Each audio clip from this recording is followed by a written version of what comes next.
Hi and welcome to the SAP HANA Cloud Platform podcast. This is episode 1, recorded on April 27th, 2015. I'm Bruno Gera. I'm working in the product management of the HANA Cloud Platform, and I will guide you through the podcast today. And today we have a few topics. First of all, I would like to explain the podcast itself, and then we will do an introduction to the HANA Cloud Platform to start first episode with a general overview about the platform. Then we will look into some release notes that were coming now in on April 23rd, meaning last week. In the Tech Corner, we will look into some interesting blog posts I looked at around the HANA Cloud Platform, and we will end with a look into the Geek Corner to look into some HANA Cloud Platform poetry. So, let me first introduce the podcast itself. So, what will it provide? I will provide to you some overview about new functionality coming in. Here and there, we also might do some technical deep dives to explain a little bit more behind the services on the HANA Cloud Platform. I will also talk about events happening, maybe nearby your location. We will look into some geeky stuff, so things that geeks will love to hear and love to see. We will also show and share some best practices around the HANA Cloud Platform, and also share with you some success stories. So not only for technical people here, but also people in general who are interested in the HANA Cloud Platform, and also try to understand what the business impact of the HANA Cloud Platform might be for you. This podcast will be recorded on a bi-weekly basis, so we will actually provide this podcast in the same cycle like we actually put new functionality on the HANA Cloud Platform. You know, it's coming every 2 weeks. And this will be provided to you as an audio and video podcast, so you can take whatever fits to your needs. So, that's introduction. So, and for those of you who actually don't know yet what the HANA Cloud Platform is, I would like to give you now here in this step-by-step part of this podcast an introduction into the HANA Cloud Platform. And to start with, I would simply like to explain the different cloud models that we have. So we have mainly the infrastructure as a service, platform as a service, and software as a service cloud model. So with the infrastructure as a service model, you actually get services around providing you an infrastructure, meaning you get, for example, a virtual machine somewhere in a data center that you have access to. You get some CPU power, get some RAM, some hard disk space, and then you can actually run this computer remotely via your web browser, for example, or a remote desktop connection, as it would be really physically available on your desk. But this is provided as a service, meaning this is something, for example, that the Amazon Web Services provide to you, where you simply rent such a machine, and then you can use it as it would be yours, and can install everything you actually want to do. The platform as a service cloud model goes one step further, meaning this is a platform for developers, and with that you not only get the machine, but you also get some services on top that allow developers to develop applications, something like a database which is pre-installed, or maybe a web server that is installed. So all tools that developers need. And the software as a service model finally is a cloud model which actually helps you using software in the cloud, meaning without any install, you just go to your web browser, type in the link of the software, and you can then use it, something like Google Mail or the SuccessFactors solutions, or any other software that you can use via the web. So that's the software as a service model. And looking now into the HANA Cloud Platform, as I just said, platform as a service offering from SAP. What kind of use cases does it cover? So you can actually build completely new applications on the HANA Cloud Platform. Then, of course, you can extend other cloud applications. But also very interestingly, you can also extend on-premise applications with the HANA Cloud Platform. And the basis for all of this is, of course, an infrastructure that we have underneath the HANA Cloud Platform. It has certified operations. It runs on world-class data centers, tier 3 or tier 4 data centers. It has some advanced network security in place so that really you have also reliable data backup and built-in compliance, integrity, and confidentiality, so that you are really sure that your data is securely stored in the cloud and also reliably recovered in case of any accident that might happen. And you can actually get much more information around the data centers. I will not deep dive now here in the podcast on this, but on sapdatacenter.com, you will get all the details around the data centers. You can even do a virtual walk through the data centers and see how this all works. Of course, also important for the openness of the platform, and throughout the next minutes, you will also see how open the HANA Cloud Platform is. It is important also for an infrastructure point of view to provide our customers and partners with an open infrastructure. So, and to support that, SAP is contributing, for example, to Cloud Foundry to ensure that the requirements that we have and our partners and customers have will go into this foundry. So the Cloud Foundry actually looks into providing, as I state, the new Linux for platform as a service offerings. So really to provide a de facto standard for everybody who wants to run a platform as a service offering. And also we are contributing to OpenStack, also on an infrastructure layer, to be also as open as possible and to be able also to run maybe the HANA Cloud Platform on other data centers. So makes the install of the HANA Cloud Platform in other data centers more open. So this is something we are currently building up, and you will hear much more about that throughout the next weeks and months around this engagement with Cloud Foundry and OpenStack. Then, of course, on top of that, we have the database services that leverage the speed of HANA. So meaning on the HANA Cloud Platform, you can as well develop and deploy HANA native applications. So you can use that as you would do it on premise with SAP HANA to push down your heavy data processing operations to the SAP HANA Database Platform. And as such, you can also, of course, then leverage the specialized libraries such as analytics, transactions, graph store, and so on from SAP HANA and also from Java. So allowing you really to leverage all the benefits that SAP HANA brings to you. This is for storing structured data. For unstructured data, we also provide you another service, the so-called document service. It is also based on a standard, the OASIS standard CMIS. So CMIS stands for Content Management Interoperability Services. It supports access controls, checkout, and versioning facilities. So everything you would actually want from a document management service. It supports WSDL, SOAP, and REST ADAM-PUB protocol. And again, we are trying to ensure that all the requirements from our customers and partners in this space also find their way into the standard. So that's why we are also an OASIS sponsor and an active contributor to the CMIS technical committee, and also other technical committees that we will also see later on in the next services.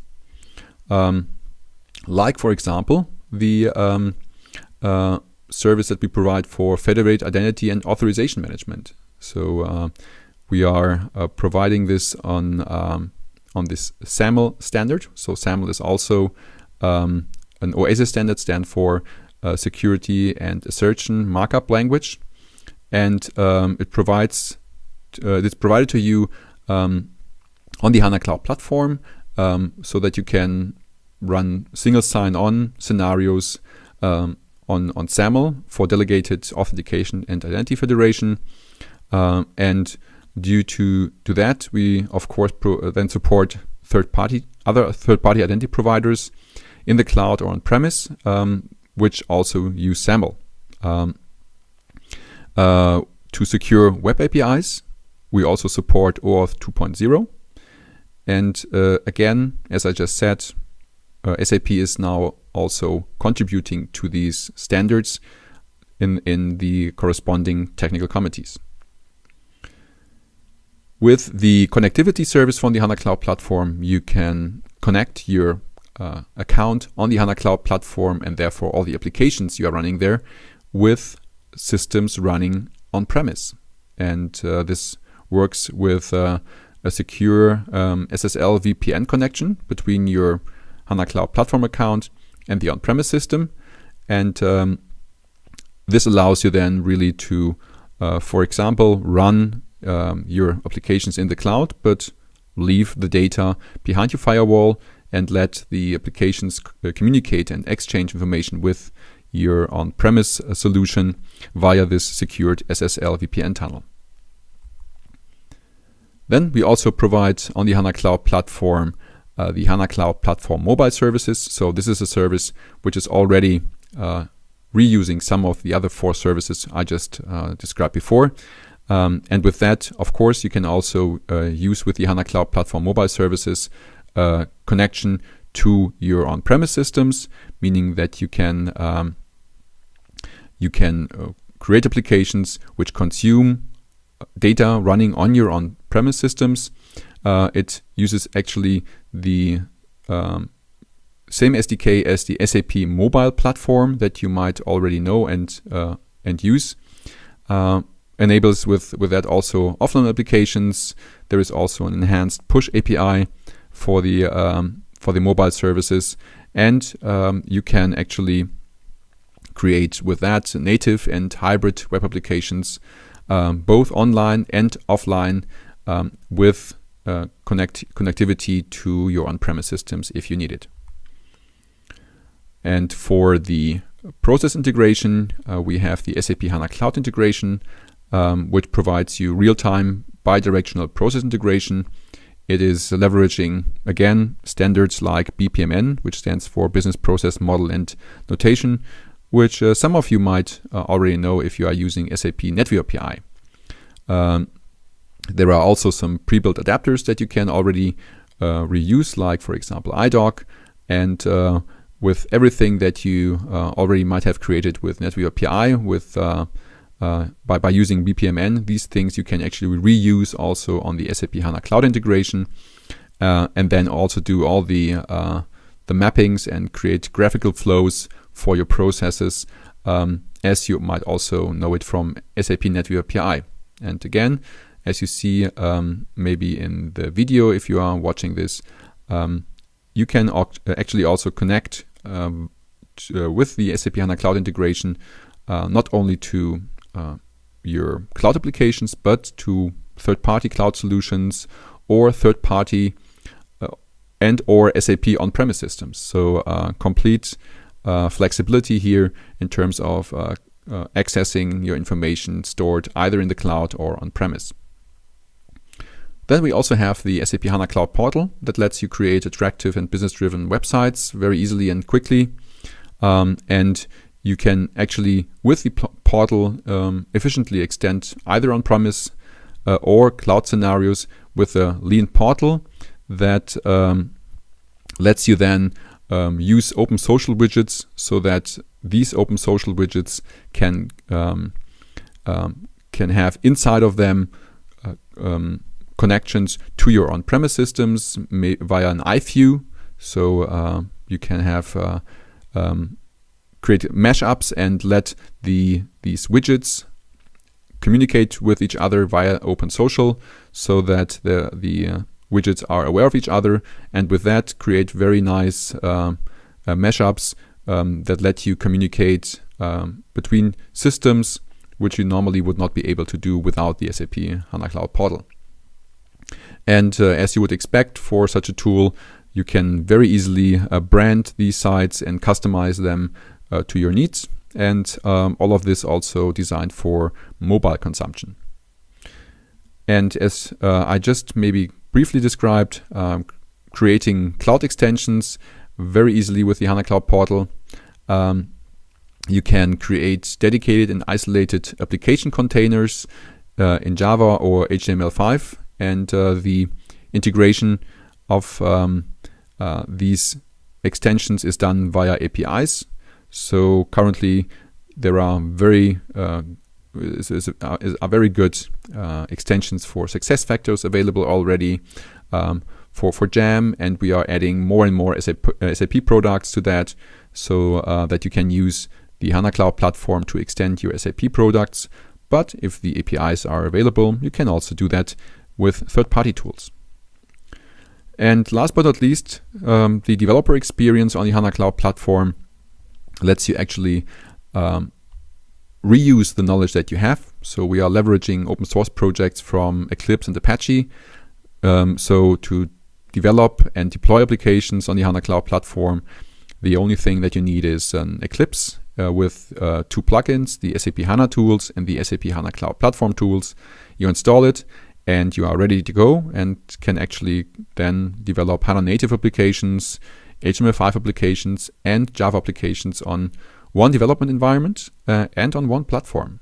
And again, SAP here is investing here also into Eclipse and is a strategic developer member and contributes to various projects again to put all the requirements and functionality that customers and partners needs from us into the standard, so that we have the standard also covering those aspects.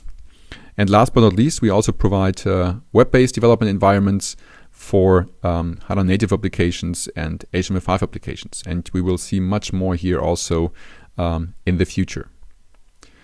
So now you heard a very brief overview about the HANA Cloud Platform. How can you start using it? Very easily, you get a free developer account on the HANA Cloud Platform at hanatrial.ondemand.com. You will be guided there how to get the account. Next step, you set up your Eclipse. You check your machine setup. You download the SDK and you are ready to go. If you want to learn now in detail how this is done, I recommend you walk through week 1 of the Open SAP course, Introduction to SAP HANA Cloud Platform. So Open SAP is a web page that you can go to, open.sap.com, providing you with free content to learn all kinds of different SAP technologies. And I recommend, if you really want to learn how to use this, walk through week 1. You can enroll to it. It's free. It doesn't cost you anything. You can download the videos. All the PDFs are there, and you can learn at your own pace how to do it.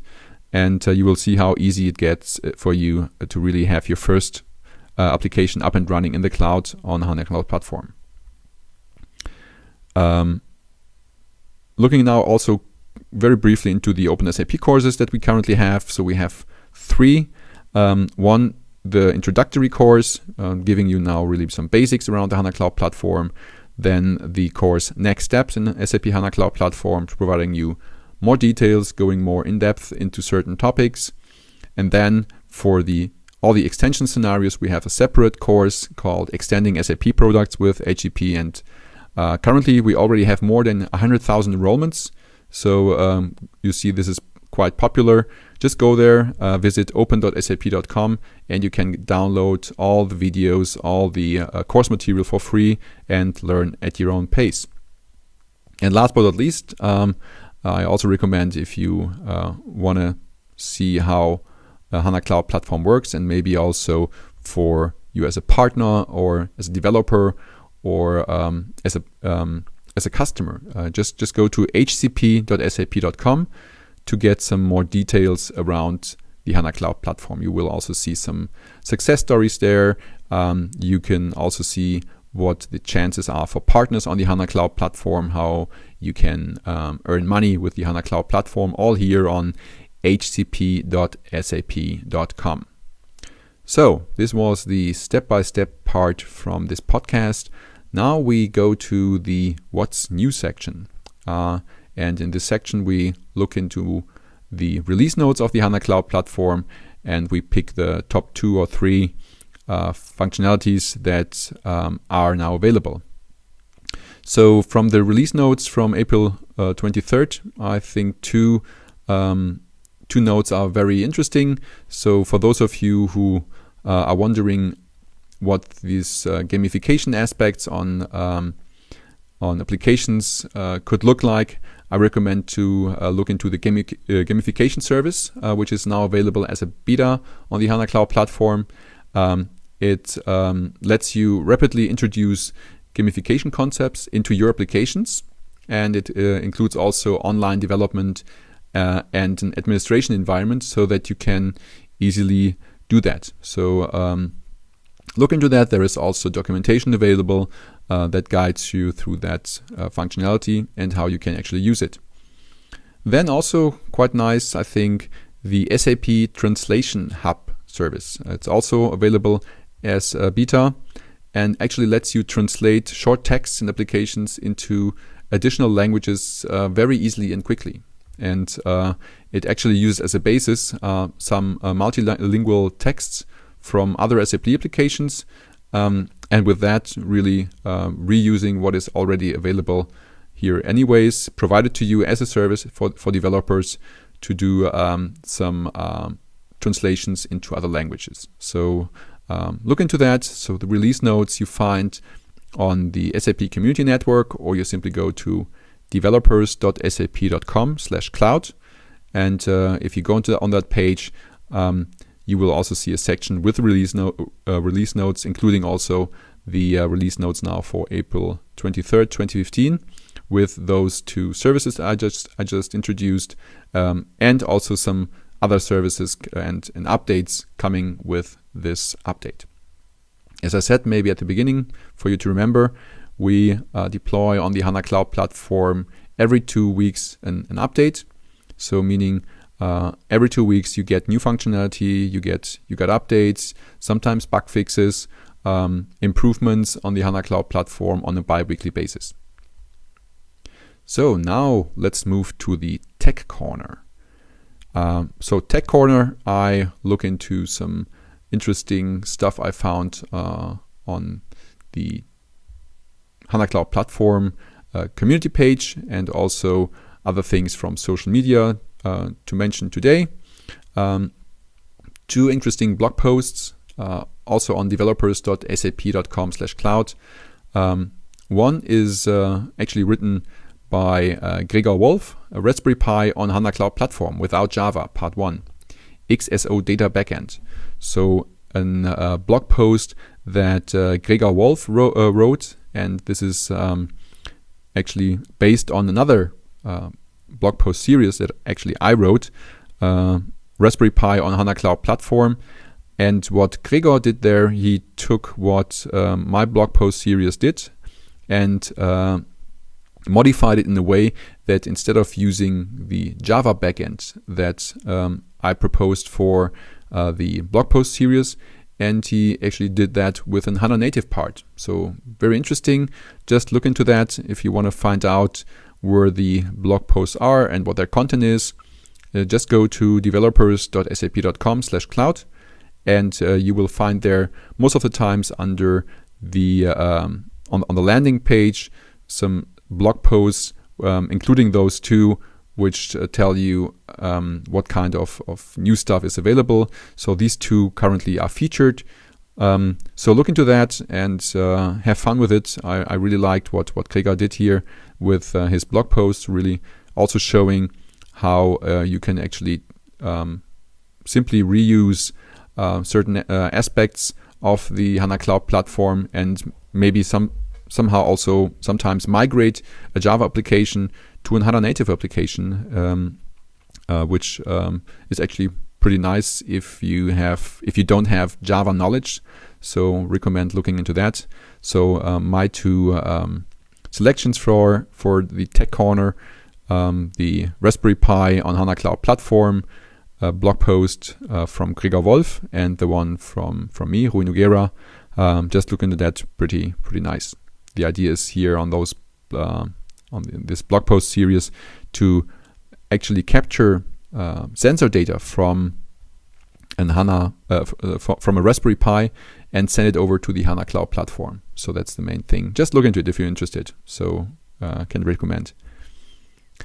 Around the corner, events that are interesting for you or might be interesting for you. So we have on April 30th a code jam around the HANA Cloud Platform in Australia, in Perth. So if you're in Australia, I recommend go there.